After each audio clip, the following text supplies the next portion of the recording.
Magandang buhay! Welcome back po sa aking channel. So, hulaan nyo kung nasan to. So, ito talaga si Maring Jessica ang panira. No? So, bad influence to si Maring Jessica.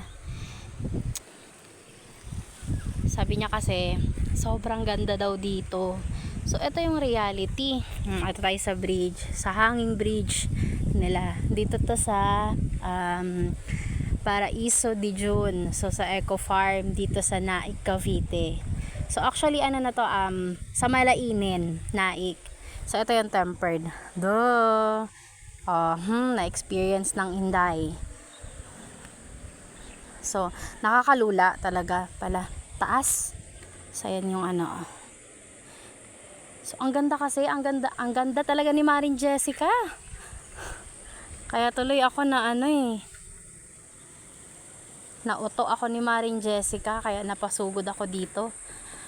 Maganda naman siya. Your destination is on the left. Ay, on the left daw. Oh, grabe si Google. Hanggang ngayon nag-google pa din kasi pag maganda naman siya. So, hindi lang siguro kasi nag-expect ako ng bongga. Sabi kasi wag mag-i-expect ng bonggang-bongga eh. Ayan tuloy. Na-disappoint. Actually, hindi 100 lang po ang entrance, pero hindi ka po makakapasok dito pag 100 lang. Sabi kasi 100, hindi ho package po sila dito pag papasok ka. Sobrang init, terk na terk ang araw. Oh, grabe. Tayo sa hanging bridge.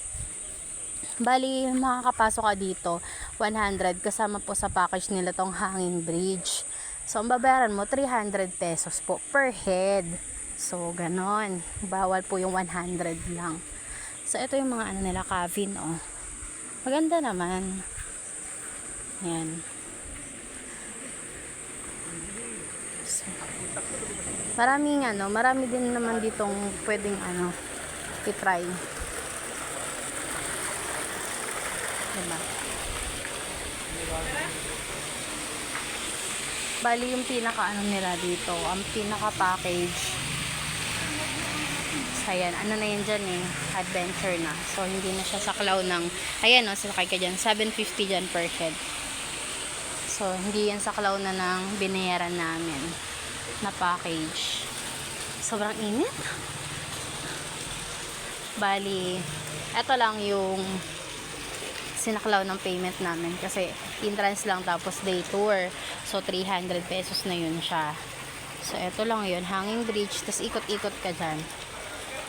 So, actually pala kung hindi mo itatry lahat ng adventure nila, hindi mo siya ma-enjoy, promise. Kasi tawag dito, wala, 300 pesos, ikot ka lang, tapos itong hanging bridge na to, may tempered glass. So, ito lang. Ganun lang siya, ganun lang kahaba hanggang doon. So, ikot-ikot. Tapos ayan yung kayak nila, oh. Pakita ko sa inyo. Yan. So, ayan. Ganyan lang ang gagawin namin dito sa 300 pesos. O, diba? Busog naman yung mata ko, pero masakit yung bulsa ko. Charot. De, bero lang.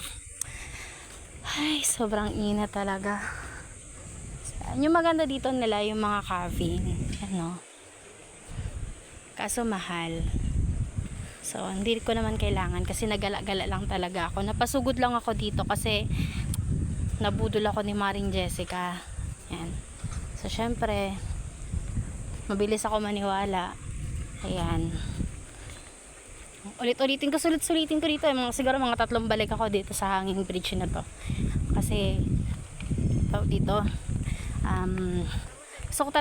gusto ko lang sulitin yung 300 pesos ko. Masama loob sa 300 kami, o tinan mo si daddy nandun lang, nakaupo, ayaw niya, na-disappoint siya. So ayaw niya ako samahan, so mag-isa tayo mag-iikot-ikot dito. Bali 600, so siguro mga 10 balik ako dito, ganun. So ayan dyan, pwede ka dyan mag picture taking. So hindi mo din kasi sobrang init, hindi mo mai-enjoy. So siguro pag i-rate ko siya, 1 out of 10, siguro mga, pag ito lang hanging bridge lang, tas day tour, ikot-ikot ka lang, siguro mga 2 out of 10, ganun. Kasi medyo pricey siya. So, sa akin lang naman yon. Syempre, kung kayo mapera, ako kasi wala. So, hindi ako ganun kapera, kaya hindi ko matatry lahat ng adventure. Pero pag itatry nyo po lahat, ang bayad po dun is 1,000 po per head. Lahat na po yun. Except lang po dun sa, anong tawag dito, ATV ba yun? Yung sasakyan, yun. Hindi pa yun kasama kasi 750 po ang bayad doon. Yun lang po yung, tas yung pool, 200. So, hindi kasama ang pool sa 1,000. Balik siguro kapag overall, nag-avail ka lahat ng nila dito, adventure, siguro gagastos ka po ng mga 2,000 plus. Hindi kasama ang pagkain ha.